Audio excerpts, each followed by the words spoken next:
I used to have this girlfriend known as Elsie, with whom I shared for sordid rooms in Chelsea. She wasn't what you'd call a blushing flower. As a matter of fact, she rented by the hour. The day she died, the neighbors came to snicker. Well, that's what comes from too much pills and liquor. But when I saw her laid out like a queen, she was the happiest corpse I'd ever seen. We're talking about Cabaret today, 1972 Bob Fosse film starring Liza Minnelli and Joel Grey and Michael York. It's a very good film. It's one of the films I love most on the planet. I don't know. Do you want me to like to go in? What do you want me to say right now? Probably that the choreography is beautiful. That Bob Fosse reinvented the American musical, gave it a certain kind of nihilistic darkness that was sorely lacking. Joel Grey's performance is one of the best performances I've ever seen. Um, Liza Minnelli is absolutely flawless as Sally Bowles. Um, the songs are incredible. Money is one of my favorite musical numbers of all time, whereas the title track Cabaret that I just sung a little bit of is one of my favorite songs ever written. Uh, I think that people have talked about Cabaret a lot. I think that possibly people have talked about Cabaret enough, but it's not really what I'm gonna try to do here. So Cabaret has always been one of my favorite things on the planet. I love it to death. Um, it's been a long time since I watched it, but I watched it again today. And thank God for Liza Minnelli. Thank God for Joel Grey. Thank God for Bob Fosse. It was one of the best experiences I've had in a long time, especially with film, especially with media. This time watching Cabaret was quite different for me. And I think I'd like to share. I think I'd like to share that with you today. I really emotionally invested in Cabaret this time because Cabaret, obviously, it's set during the rise of the Nazi Party, with this kind of morbidly elegant juxtaposition between the decadence of the Cabaret Club and its singers and its players, its characters, and starting in the background, the Nazi Party is growing and growing until it's simply unavoidable, um, until it's deafening and sucks all of the life out of the room. It centers around the decadence of the cabaret club, the wild freedom, the anarchism of it, the romantic nihilism of it all. The cabaret club, a place where meaning is always the first casualty, purpose is always the first thing to die. Cabaret club where moral compasses don't work correctly. I love places like those. And I've always hung around in places like those, or you can view the cabaret club as man, this is hard because I connected with the film a lot. So like right now I'm pretty vulnerable. I'm like probably hypersensitive right now because I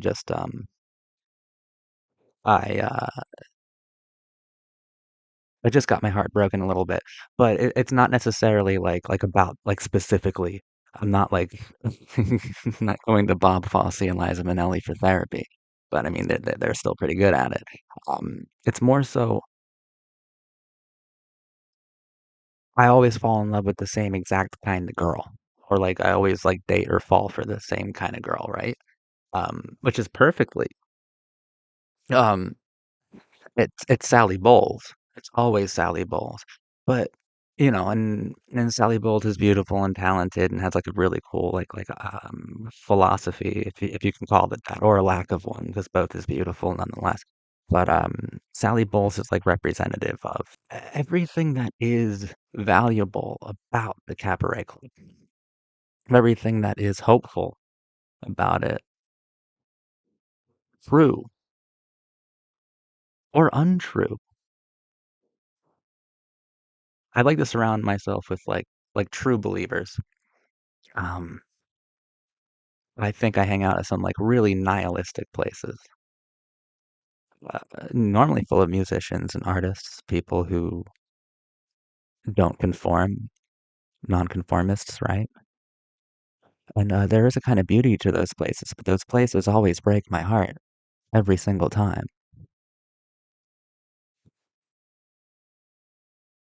But still, I'd rather be on their side. I would always choose their side. In watching it this time, I was able to look at Sally Bowles and through Liza Minnelli's incredible, flawless performance within this film, and I was able to make peace with with every girl that had damaged my heart. I was able to make peace with every part of, the punk scene, the goth scene, the music scene, the art scene that broke my heart. I was able to root for these people, these um, symbols again. And by the time that Liza Minnelli finally sings the show's closing number, the incredible title track, the incredible Cabaret, it compelled me to get out of my fucking seat.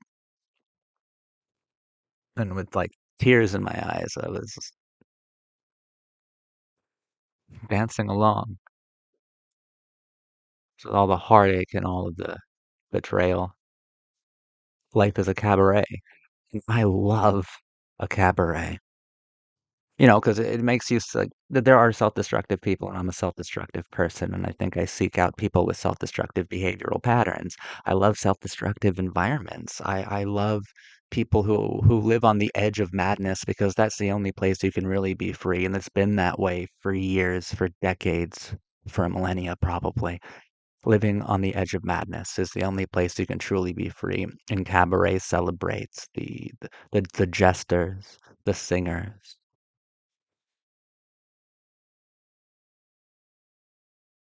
the lovers who live on that fringe, on the edge of madness. Bob Fosse was an incredible choreographer. Bob Fosse was one of the greatest directors of musicals ever. Uh, Cabaret, I think, is his best film. I think Cabaret is better than The Godfather. I think Cabaret is one of the 10 best films ever made. Because I think Cabaret is saying a lot.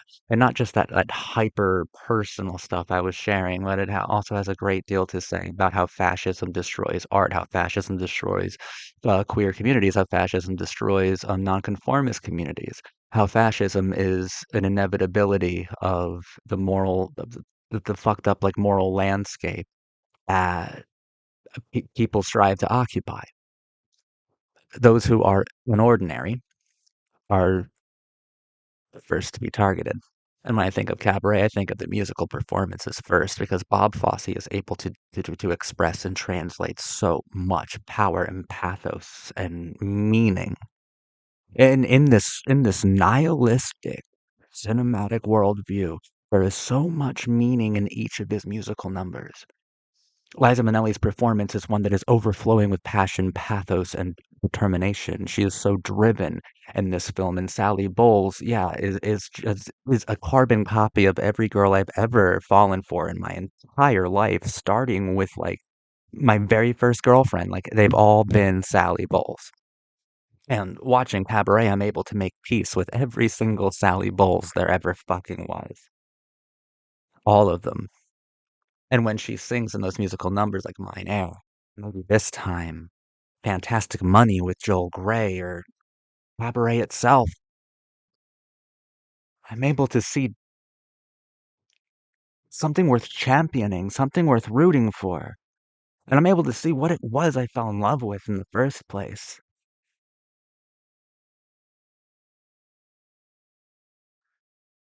It's that helpless hopefulness. It's that decadent elegance. It's contrast.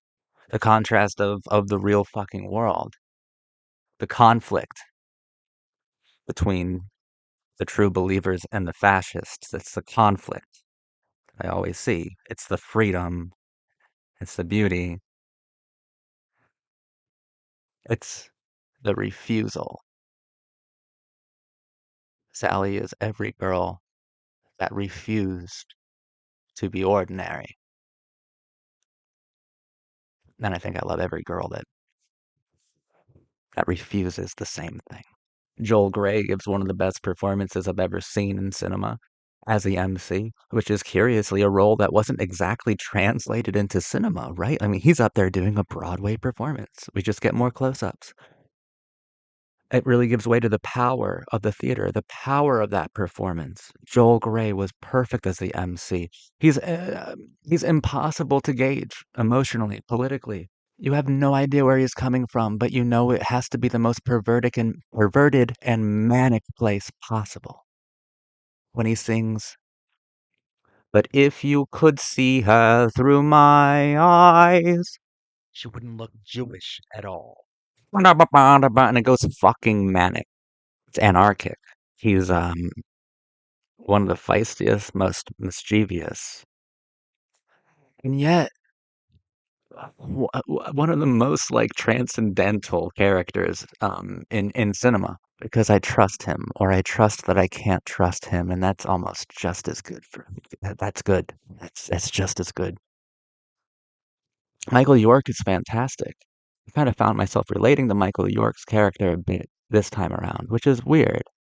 I'm not the most innocent person in the world, but I think that compared to these girls that I keep finding to Sally, yeah, I'm a passenger. She's a superstar in her own private movie, and all I wanted was a minor part. It's the best I've ever seen Michael York, for sure. This film flows so beautifully. And yeah, as I said, I think that Money is the best musical number I've ever seen. It's not the most emotional. That would be like Cabaret in this one.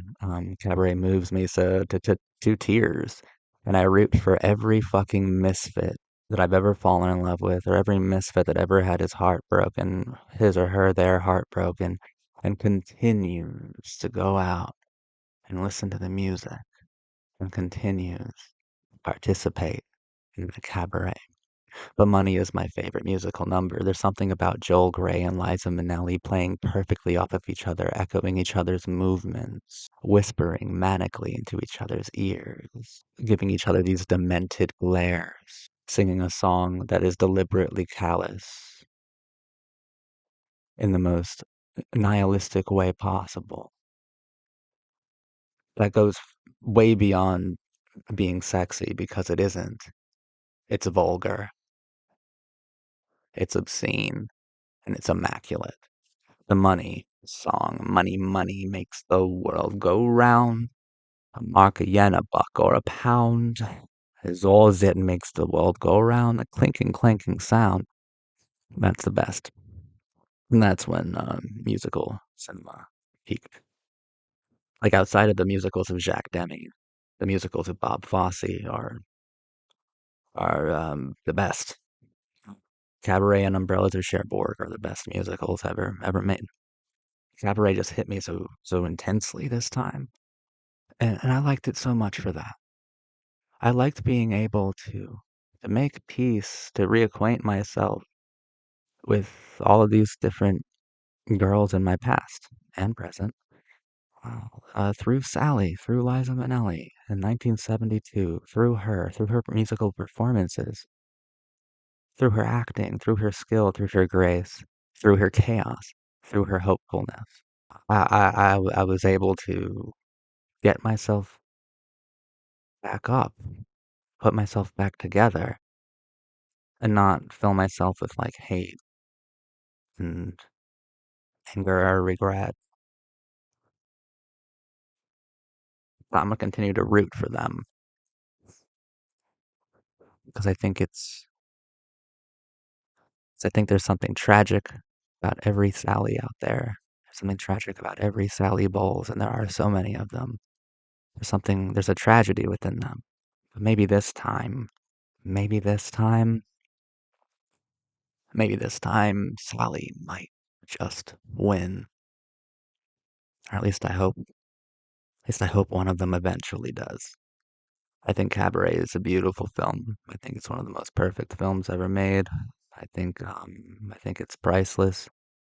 I think it's beautifully composed and choreographed, written and captured. I love Bob Fosse. I love Liza Minnelli. I love Joel Grey. Thank you all so much. Cabaret is perfect. And I feel so bad for like my group of misfit kind of bohemian friends who will inevitably fall to a sort of fascist threat, because that's always been the enemy of not only art, but nonconformist tenderness. I feel bad for the ones who'll get caught up in it. But maybe this time she'll win though. Maybe she'll get out. I don't know. I hope you enjoyed this video though. Thank you for going on this emotional roller coaster with me. I love this film a lot. Hopefully someone out there liked this video. I just wanted to capture this moment. Like, I was swept away by a film that I've seen a countless amount of times, but I watched it tonight and it hit me in a way that it never had before. I'd never been so involved. I never put myself directly into the drama, into the music before. I wanted to capture the moment because it's one of the most profound viewing experiences of my life, and I had it just now before I pressed record. Sally Bowles. She's made me see so much more.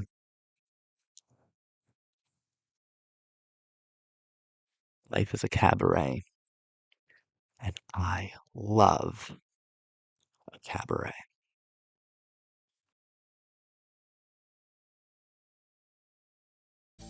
Number Cabaret. Oh, whoa, Cabaret is on this list. Who would have thought? I haven't watched this video. I just know that Cabaret is on this list.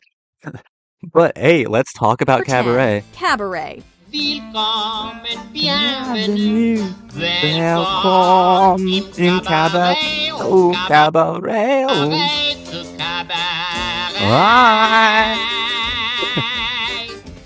One of the best performances I've ever fucking seen, dude.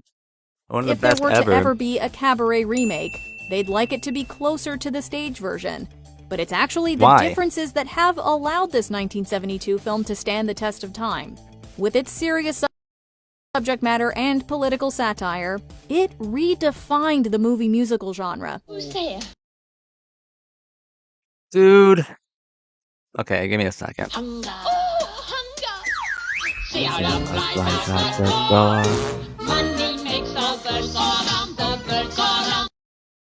So, Cabaret is my favorite movie. I've decided because I recently watched it, made a video about it too, called "And I Love a Cabaret," where I connected to it so intensely, right? Because I love hanging out with like bohemian types or wannabe bohemian types. I hang out with like artists and anarchists and nonconformists, like intense nonconformists, like people on perpetual suicide drives through their existential inertia. And it's really cool. And I've always fallen for, ever since my very first girlfriend, I've always fallen for Sally Bowles. Every girl has been a carbon copy of Liza Minnelli and Cabaret. And like I said, I recently had my heart broke a little bit. And I was able to watch Cabaret and just make peace and reacquaint myself and champion and fall in love all over again with every Sally that ever came into my life and turned it upside down, with every Sally that stole my heart. And I want every Sally to win. Maybe this time, maybe this time, maybe this time she will. And Cabaret, as they've talked about, like some of the political commentary, I think it's a bit extreme too. I love it for being extreme because it's giving you a juxtaposition between decadence and extreme order, perverted order, right? The Nazi Party is this extreme purpose, and Cabaret is extreme freedom, which doesn't have a meaning, which does not have a purpose. You have a choice. And you don't have one that is nuanced. You either can choose purpose or you can abandon purpose. You have meaning or meaninglessness. But meaninglessness is beautiful because freedom doesn't have a purpose. That's the reason why nihilism will always win out over fascism. And that's actually the reason why fascism's enemy will always be anarchism. And that's why romance, love, art, rebellion does not exist within ordered communities, civilizations, philosophies, mindsets. Now, a lot of people get hurt at these cabaret clubs of life. Life is a cabaret, old chum, and I love the cabaret. It's only a cabaret, and I love a cabaret. All of these artists that I hang out with, all of these girls that I fall in love with, these helplessly hopeful ones, these nihilistic queens of a certain kind of virtue, they always break my heart. And cabaret helps me make peace with the heartache and love them even more for making me feel so intensely, even if it is derived from pain. And also, Bob Fosse is an incredible director. Liza Minnelli is flawless as Sally Bowles.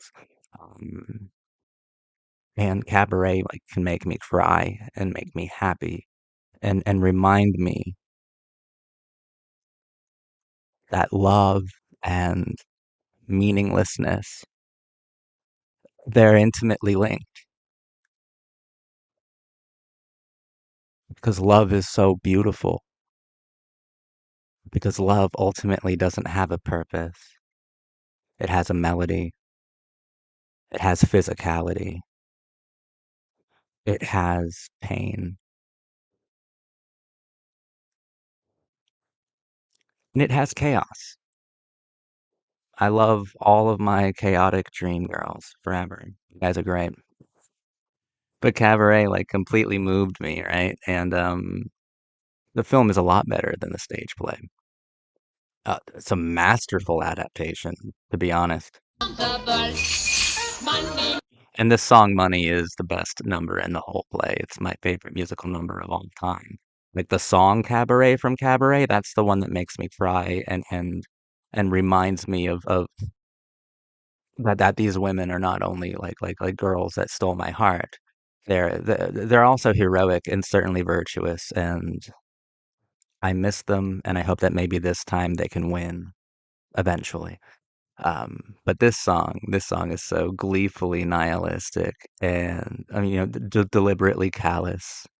Uh, that it perfectly and effortlessly captures an anarchic sort of rejection in the form of a mock celebration of extreme and exorbitant wealth. I love it. And the way that they echo each other's movements and words, and they deliver these demented glares at each other. These two together, whoa. It's the only song they share together. And yeah, musical cinema peaked right here. Wow. Not only packs a punch, but it is obscene, it's vulgar, and it's immaculate. The use of the Kit Kat Club setting to comment on the outside world was also pure Look at that, it's fucking brilliant. genius. Ultimately, without So sexy, dude. But that right there, that like that captures, that embodies every girl I've ever gone after and every girl that ever decided to go after me. Because I see within that like the living symbolism for rebellion, for rejection. And it's through rebellion and through rejection where love is at its most impassioned. I will always love Sally Bowles. Sally, you got my heart. You really do. Without Bob Fosse at the helm, and Liza Minnelli and Joel Grey in the spotlight, any remake would only live in the original's shadow. I mean, you can remake Cabaret, it's fine. In fact, like, a decent argument for remaking, like, films is whether or not the content of that film can speak to contemporary issues and woes and fears and concerns. Cabaret absolutely does. Like, if you're gonna remake Cabaret, remake it now, okay? Like, do it now. Um, it's extremely relevant now. If you're gonna remake it, do it now. Like, I'm not against remakes. You can do it. Like Liza Minnelli, her iconic status, it's nothing can take that away. Like, it's not going to corrupt the original at all. And come on, we can't treat a film that is as wildly counterculture, as wildly chaotic and free, um, and nihilistic as Cabaret. We can't treat, like, the most masterful nihilistic musical masterpiece that's full of love and pathos. We can't treat Cabaret in this kind of purist way or elitist way, because that's insufferable. That misses the entire point of the original movie. Life is a cabaret, old chum. Come to the cabaret. So I do what I do. Oh my god. When I'm through, then I'm through. And I'm through. Toodaloo. Bro! Mein Heirr is, like, so sexy and mean and fucking awesome, dude. I love that song. That chair, that's an immortal. That chair belongs in a museum. And that hat.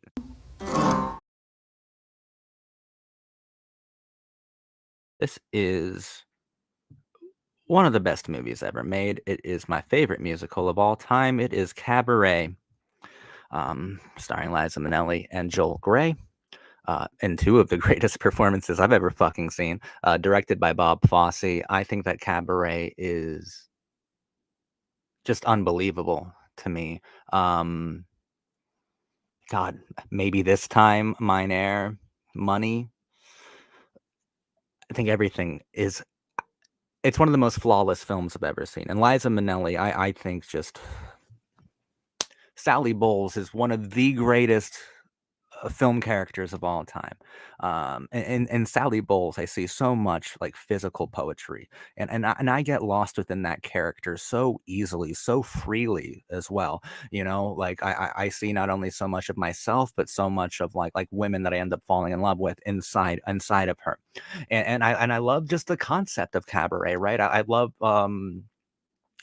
just what it is at a surface level, which is this kind of small group of kind of nihilistic, like hedonists, this small like counterculture group, kind of being slowly overwhelmed and overtaken by fascist forces, you know.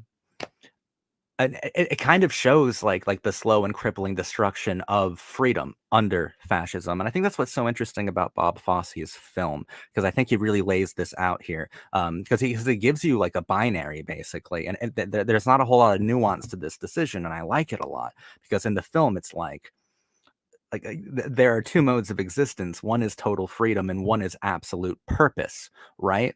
And absolute purpose, I think, is absolute fascism, absolute meaning or meaninglessness. And meaninglessness is beautiful. It's freedom because freedom doesn't even have a purpose, but you have to choose. And I think it's super complicated. I think that Sally Bowles is one of the most fascinating and sexy fucking musical characters, film characters of all time. I'm absolutely obsessed with her in the film. I love her to death. And I think that the film is marvelously choreographed by Fosse and brilliantly shot. And yeah, Joel Grey, that's easily one of the best performances of all time. And I think people give Joel Grey a lot of shit, right? Because Cabaret came out the same year that like Godfather 1 came out, if I'm remembering this correctly. And I think both films were nominated for a bunch of Oscars, and Cabaret ended up beating um, The Godfather in quite a few ways. And one of those ways was Joel Grey beating out at least Robert Duvall for The Godfather, and probably Pacino too. And by the way, I think Joel Grey deserves it. That's insane. He's almost doing a strictly Broadway performance in this film, and it's translated so beautifully because it's so alien and weird to us. Him as the MC, it's one of the most chaotic performances I've ever seen, and one of the most performative performances I've ever seen. Every single tick, every single gesture that he does is just so mesmerizing to me. Cabaret, I think, is perfect filmmaking at its very, very, very, very, very best. And it makes me feel proud to be a misfit. I love Cabaret so much. I wish we got more dirty and sultry, but political movie musicals like Cabaret. Oh, so do I. My God, I think Cabaret took so many. Well, it stole my heart. I think it took a lot of chances. I think it was incredible. Yeah, Liza was just unbelievable, like, so talented, like, so fucking beautiful, and just, to me, like, transcendental, you know? Like, Sally Bowles is an eternal film character to me. Like, she means so much to me. I see so much when I see her. She's, like, the iconography unto herself. Like, to me, she is representative of rebellion, of misfit identities at their most dangerous, sexiest, and also most amplified. First place is Cabaret. Our homie Liza Minnelli and Bob Fosse sitting pretty at number 1, and it's not going to change, ladies and gentlemen. Cabaret is my favorite musical ever, so it's going to be staying there.